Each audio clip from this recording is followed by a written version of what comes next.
Hello, John Fisher. Hope you've had a good week. This week we're going to look at somebody else, somebody called Scott Harrison. Sports fans, you may know of Scott Harrison, the featherweight Scottish boxing champion. This is not that Scott Harrison. It's Scott Harrison, an American, born in 1975, so aged 46 I think at the moment.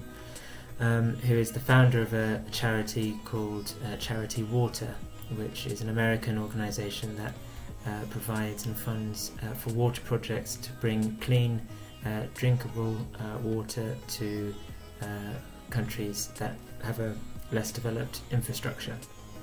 And what I hope you'll be able to see is that there's a great similarity between St. Charles de Foucauld, who we looked at last week, and Scott Harrison.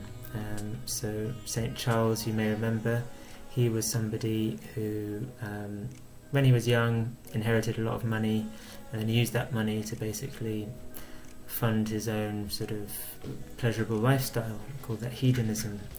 So he just went from party to party, eating, drinking, and just trying to make himself have as much pleasure as he could. And in the end, it didn't satisfy him. And he goes off to Africa and then helps the poor people there and tries to put an end to the slavery that he sees in the area where he goes to in Algeria. And what you'll see in Scott's life is something very similar. He was not so much a party goer but a party promoter. His job was to organise parties so that rich and famous people would go there and he would get publicity and so on. But it was always just very focused on himself. And what I hope you'll be able to see in both stories is that God, who changed Charles's life so that he stopped focusing on himself and just his own life, but started to help him to think about God and other people, we see Scott does the same, that God comes into his life and basically converts him. Converts means literally to sort of change direction. So he changes direction, that is to stop focusing just on himself, but to start thinking about others. That's something that God continues to do today, as he always has done throughout history. Sometimes in big ways, sometimes in small ways.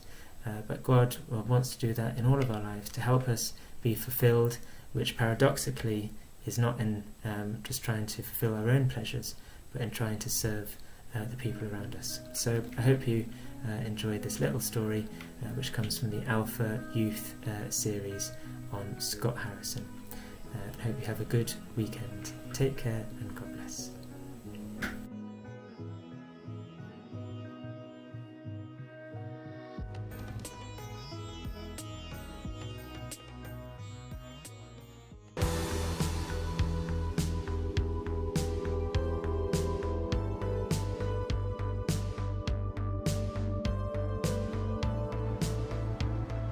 I grew up as an only child. I was the good church kid. At 18, like so many bad cliches, I rebelled.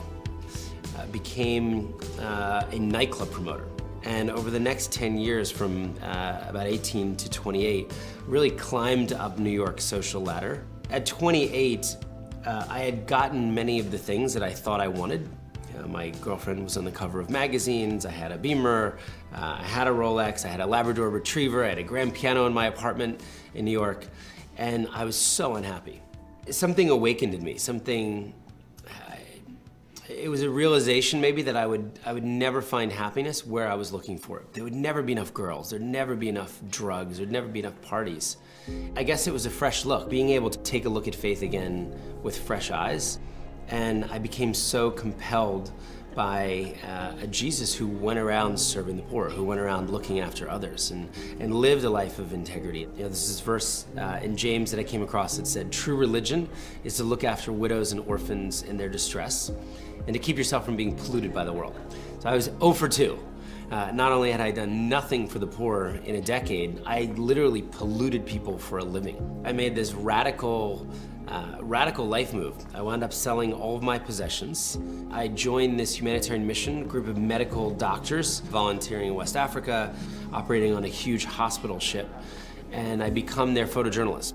I saw a lot of stuff over those 2 years, and I think the thing that struck me the most was people drinking dirty water.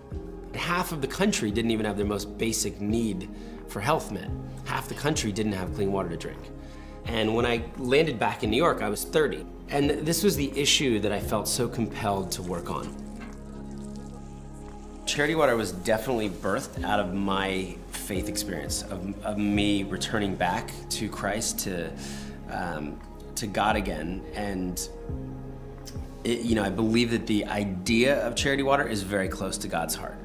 I believe the idea of a world where every single person drinks clean water is so fluid, is so in line with the heart of God, the heart of the Father.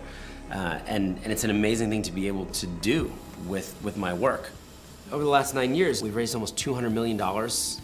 We've helped over 5.5 million people around the world get access to clean water, so we've made a little bit of a dent. And most importantly, the number of people without water has come down from 1 billion to 660 million. If I look back on it, I think this idea of really trying to serve God through my work, has changed everything in my life. But I think, you can do that wherever you are, whether you're a banker, whether you're a florist. You can bring, the kingdom values that you believe in into your work, into the way that you serve your customers, into the way that you lead your team members, into the way that you support others.